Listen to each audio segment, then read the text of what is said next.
Hello, my lovelies, my beauties, my friends. So today I'm going to talk to you about confidence. Confidence, yes, confidence. How do we get our confidence? Where does it come from? Are people born with it? Some people have to try really hard at it. Some people just have it. What about me? Do I have it? Some days I have it. Today I do. Some days I don't have it. Some days are really low energy. But confidence comes with self-talk. It really matters how you talk to yourself. You can't just say, oh, you're such a piece of crap. You woke up late again today. You're not a good mom, blah, blah, blah. If you talk to yourself like that, do you think you're going to feel good about yourself? No. You have to talk to yourself nicely. Pretend that you're your inner child. You're a 5-year-old version of yourself. Or think of your best friend. Would you talk to your best friend that way? You are such a piece of crap. You woke up late. You're not a good mom. You struggle in all areas of life. No. You would not talk to your best friend that way. You would not talk to a small child that way. So however it helps for you to visualize, whether it's your bestie or a small version of yourself, every time I think of small me, I cry.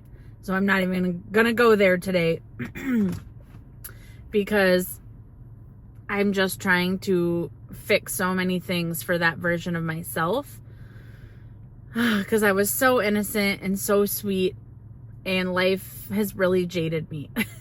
Anyways, confidence. So number 1, self-talk. How are you talking to yourself? Take a look at that. Be really honest.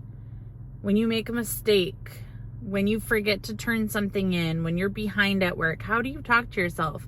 You got this, girl. You can do this. Come on, my friend. Pick yourself back up. If you fall down 7 times, stand up 8. Or do you have that record that plays in your brain that's like, you're a piece of crap. You're a piece of crap. You're a piece of crap. A lot of times the way we talk to ourselves is our parents' voices. However our parents talk to us or how our parents talk to themselves, we pick that up and we don't even do it consciously. It's just something that like is always playing in our brain. Especially for me, like when I yell at my kids, I sound like my mom. And that like mean voice that I have to myself sounds like my mom. Anyways, number 2, who are you surrounding yourself with? Is everyone you're surrounding yourself with miserable? Do they hate their lives? Or are they working on goals, leveling up in life, crushing it, showing up every day like bam, bam, bam, bam, ba, ba, ba, ba, da, da.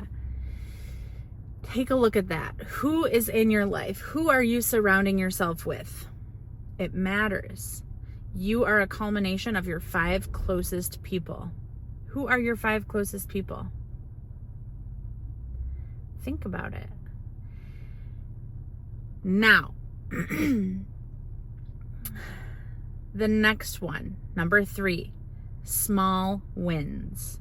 One of the first steps for me growing my confidence, well, was getting sober. That was really, really hard for me to get sober.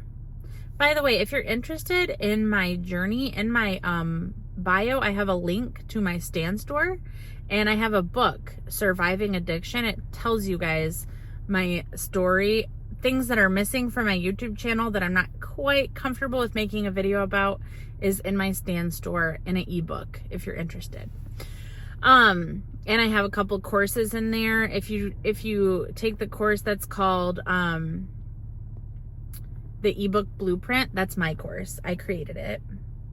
So anyways, okay, step number 3 is small wins. So the first step for confidence for me was getting sober. And once I was able to tackle that goal, that wasn't a small win. That was a big freaking goal, right?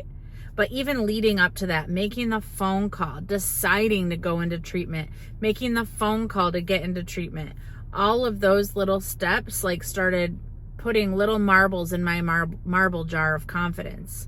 And then after I got sober and I was on methadone and I got off of methadone, I had gained weight. I wasn't comfortable in my body. And so I didn't have a job. I didn't have a car. I didn't have a gym membership. I didn't have money, but I did have tennis shoes. And so what I would do is I'd put my baby in the stroller and I'd put my tennis shoes on and I'd go walking around the block. I didn't care if it was October, I'd put his ass in a snowsuit. And we'd go walking around the block, and then walking turned into jogging, and jogging turned into running, and then I lost 35 pounds. And I felt great. And I was like, you know, I did that. Nobody did that for me. Nobody forced me to do this. Nobody like pounded my ass to do this. I did it. And so that was another pretty decent sized marble in my marble jar. Getting a job for the first time, getting a vehicle, getting my license back, all of those were little marbles in my marble jar of confidence. And honestly, once I got sober and I tackled that big ass problem in my life, I realized that I can do anything. I can do anything that I put my mind to, because that is something that I saw as impossible. I thought I was stuck like that for my whole life. But I wasn't. I just had to make the decision, and I had to want it for me, because prior, everybody else wanted it for me and I didn't want it. I was young and stupid, and I thought I could just drink or I could just smoke weed. No, I can't. I can't. Everybody runs their recovery differently, but for me, I can't do anything, or else I'll end up, you know, doing hard drugs. I'll end up doing hard drugs, losing my kids, losing my vehicle, losing my career, giving away my job, everything. Just take it, because I'm going to do drugs now. I can either have drugs in my life or I can have everything else. I choose everything else. So back to confidence. So step 1, how do you talk to yourself? Step 2, who are you surrounding yourself with? Do you have an abusive, toxic partner that's constantly speaking down on you? Ew, Blayne, you're working out again? Wow, you think you're ever going to get skinny? Wow, yeah, that's impossible. You are never going to amount to anything. I used to have a partner like that. Can you believe it? Go post another TikTok about it. You're such an attention whore. Yeah, that's how he used to speak to me, and still speaks to me sometimes because I co-parent with him. Okay, moving on. Number 3, small wins. Accomplish small, tiny little goals, and that'll make you start to realize like you are a powerful bad bitch. You can accomplish some shit because you can and will. Okay, you just need to start small. And once you get one of those small goals accomplished, it's like, oh, okay, yeah, I guess I can do this. I can. And who is in your ear telling you that you can't? Fuck them. Fuck them. Because you can. And it's all up to your mindset and believing in yourself. And I know that that's like not something that you can just easily shift.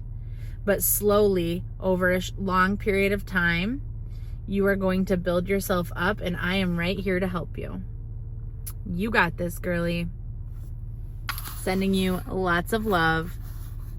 Bye. Oh, so what is the goal that you are trying to tackle? What do you need confidence for? Put it in the comments.